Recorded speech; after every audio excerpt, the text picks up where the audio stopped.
गंगा के किनारे बसा एक शांत, हरियाली से घिरा हुआ एक प्राचीन आश्रम था। इस आश्रम में संत वशिष्ठ निवास करते थे, जो योग और ध्यान में लीन रहते थे।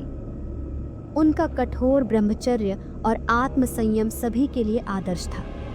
साधु के तेजस्वी व्यक्तित्व के कारण ग्रामीण उनकी बहुत इज्जत करते थे। इसी गांव में सुजाता नाम की एक विधवा स्त्री रहती थी। वह सुंदर थी, उम्र 30 के करीब थी और उसके भीतर एक अजीब सी बेचैनी थी। समाज ने उसे विधवा होते ही बंधनों में जकड़ दिया था, लेकिन उसके शरीर और मन में अभी भी एक प्यास थी। वह चाहती थी कि कोई उसे प्रेम से देखे, उसका स्पर्श करे, उसे एक औरत की तरह महसूस कराए। गंगा किनारे की सुबहें हमेशा ताजगी से भरी होती थीं। एक दिन सूर्योदय के समय सुजाता गंगा स्नान के लिए आई। हल्की गुलाबी साड़ी पहने वह धीरे धीरे जल में उतरी। उसकी कोमल त्वचा पर सूरज की रोशनी पड़ रही थी और जल में भीगने से उसका यौवन और भी अधिक निखर गया था। उसी समय साधु वशिष्ठ वहीं तपस्या कर रहे थे। उनकी आंखें बंद थीं, लेकिन जैसे ही पानी की हल्की हल्की छपाक उनके कानों में पड़ी, उन्होंने अनायास ही आंखें खोल दी। सामने सुजाता खड़ी थी। पानी उसके बदन से फिसलता हुआ नीचे बह रहा था। वशिष्ठ को कुछ हुआ।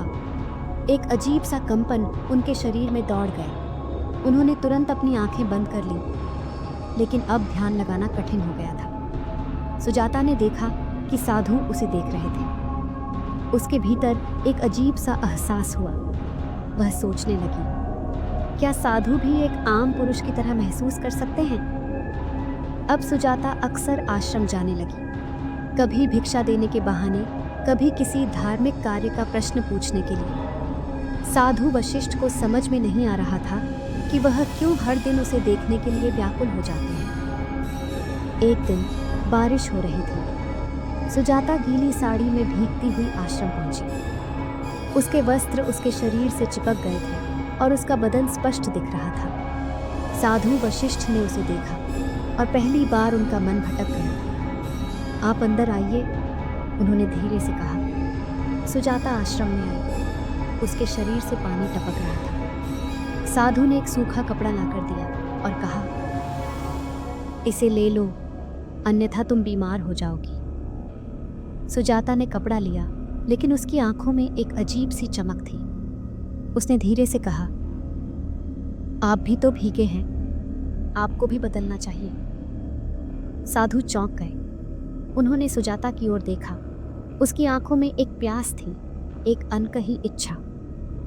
उस रात साधु वशिष्ठ ध्यान में बैठे थे, लेकिन उनके भीतर कुछ अजीब घट रहा था। आंखें बंद करते ही सुजाता का रूप उनके सामने आ जाता। वह सोचने लगे, क्या यह मोह है? क्या मैं अपनी तपस्या से भटक रहा हूं? दूसरी ओर सुजाता भी करवटें बदल रही थी। उसने कई वर्षों तक अपनी इच्छाओं को दबाया था, लेकिन आज साधु की आंखों में कुछ अलग देखा था, एक आकर्षण, एक ललक। अगली रात पूर्णिमा थी। सुजाता फिर आश्रम आई। उसकी आंखों में सवाल थे और साधु के मन में तूफान। क्या वासना ही सबसे बड़ी सच्चाई है? सुजाता ने पूछा। साधु कुछ नहीं बोले। सुजाता ने धीरे से उनका हाथ पकड़ लिया। साधु का शरीर कांप उठा। मैं भी इंसान हूँ, तुम भी। क्या हमें अपने दिल की आवाज़ सुननी चाहिए?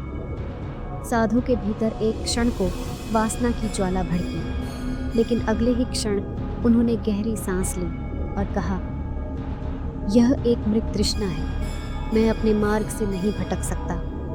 सुजाता की आंखों में आंसू थे। उसने साधु के चरण छुए और बोली, आप सही हैं, पर क्या मेरा प्रेम भी गलत है? साधु मौन रहे। अधूरी इच्छाओं का अंत। सुजाता ने धीरे धीरे साधु के चेहरे को देखा। उसमें एक अलग चमक थी, एक संयमित आग जो बुझने के लिए नहीं, बल्कि जलते रहने के लिए थी। सुजाता ने धीरे से कहा, आपने अपनी साधना को चुना और मैंने अपने प्रेम को। यह प्रेम अधूरा है, लेकिन यह मेरा सत्य है। साधु की आंखों में नमी थी। सुजाता उठी और धीरे धीरे गंगा के किनारे चली गई। साधु ने उसे जाते हुए देखा। वह अब और अधिक मुक्त लग रही थी, जैसे उसने अपनी आत्मा को किसी बोझ से हल्का कर दिया हो। अगर आपको यह कहानी पसंद आए तो लाइक करें, कमेंट करें और चैनल को सब्सक्राइब करना न भूलें।